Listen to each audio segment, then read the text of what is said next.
Hello, everybody. Hey, it's Jeff Widgren, your host of the Zoom Test Kitchen, where we meet here almost every Friday at 3 p.m. Eastern.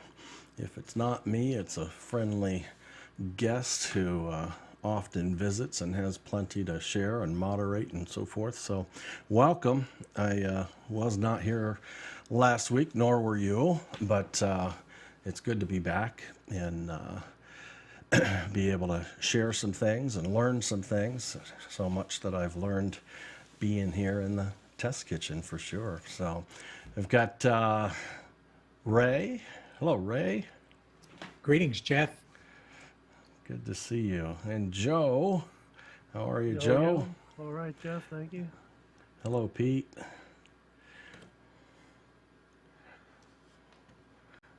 Well, you tried. Your Zoom unmuted, but I think you're still hardware muted because I didn't hear you. We'll give it a try. Robert, how are you? Good to see you. Good to see you again, Jeff. Missed you last week. I know. Just one of those days. I had so much leading up to it, and my studio was kind of torn apart, and I just didn't have the gumption to get it all built and scramble and so forth. So I just kind of waved the white flag. So I appreciate your guys' understanding on that. Is my sync as bad to you as it is to me on screen?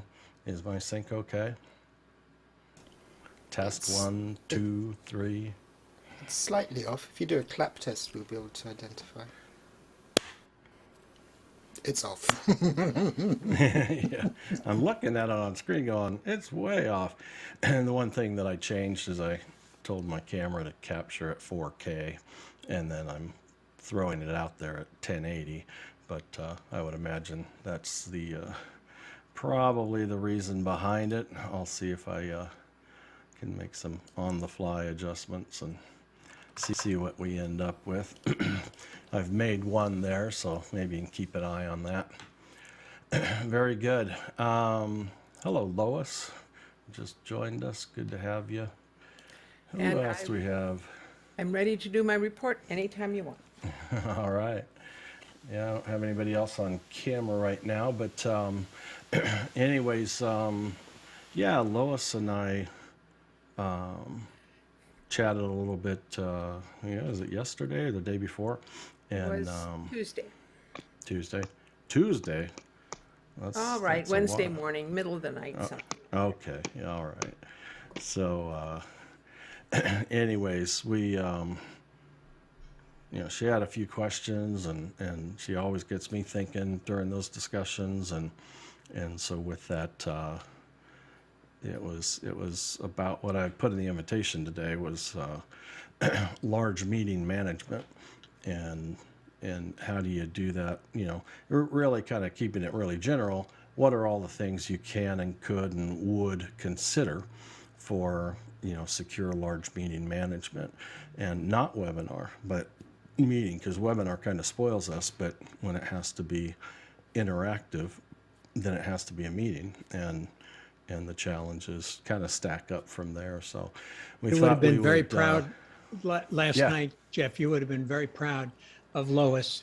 She was dealing with a bunch of neophytes, and she sounded like the expert that she wasn't only a few months ago. I was very proud of Lois and the calm demeanor, and you now know so much that getting it through to these people, especially us senior folks, is sometimes difficult, and you just did a superb job. I watched in awe.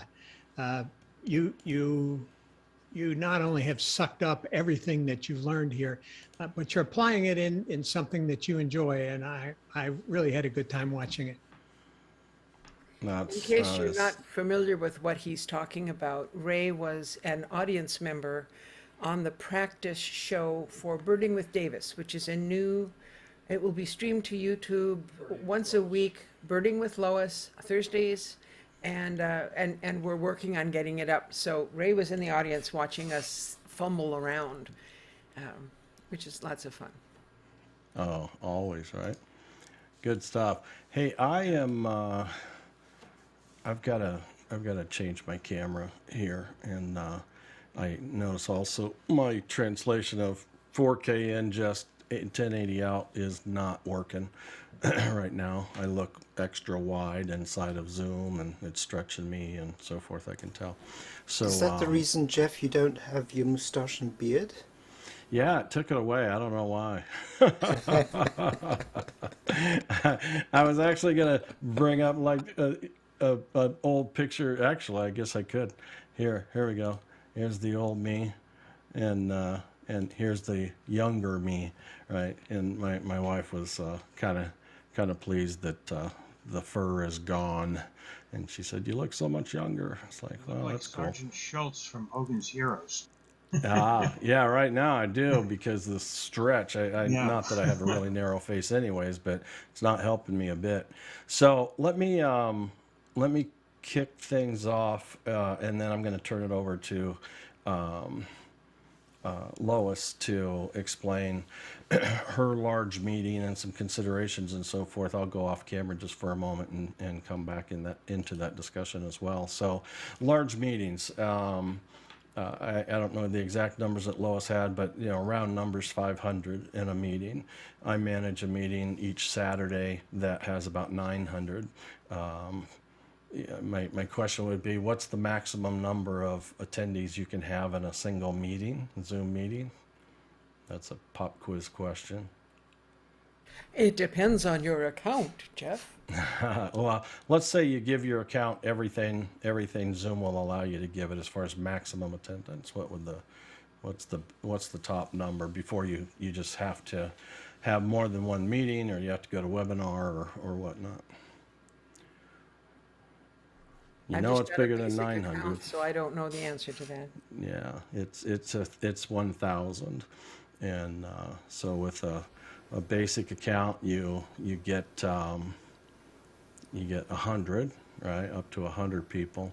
Then you can do your add-ons, and the maximum number with add-ons and so forth is 1,000, which is a lot. I mean, take 1,000 attendees divided by, if you can maximize the gallery size to 49 versus 25, that's still a lot of pages of attendees to manage through and so forth. Not that we have to touch a lot of them, but it does mean that let's say on page 8 of the gallery, there's things that could be going on there that you're completely unaware of, that's offending part of your audience that's also on that gallery page, and that can be pretty challenging too. So anyways, that's the number. How tight can you make it? How loose do you make it? I really want to bring in, and Lois and I, will for sure, is just the human behavior, right? Of everybody votes for convenience versus, work, if you will. So we'll go through those steps. But Lois, I'll give it to you here for a little bit, and I will be back on camera here momentarily. I've got it on active speaker mode now, and so it should flop back and forth. I think David may be switching as well, so thank you for that. You want me to make me a co-host? Yeah. There we go. Okay. Well, hello everyone, and while Jeff is gone, let me explain to you what is going on here.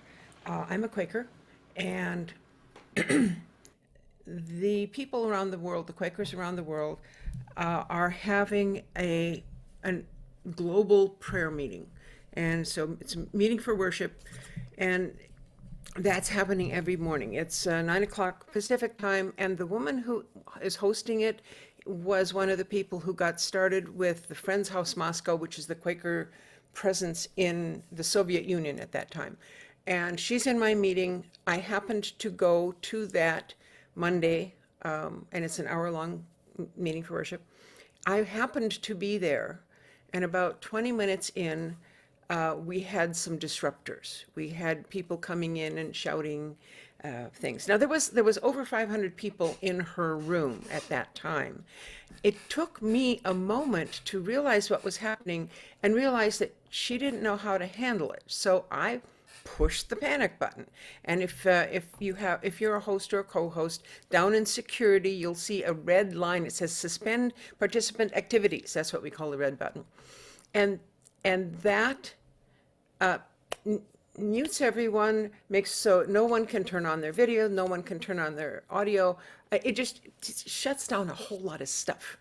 And so I did that, and then turned on my mic right away and said, forgive the interruption, we'll get this back under control in a moment or two. And then I went through the process that we had worked out here in Zoom Test Kitchen probably more than a year ago as to what you should do.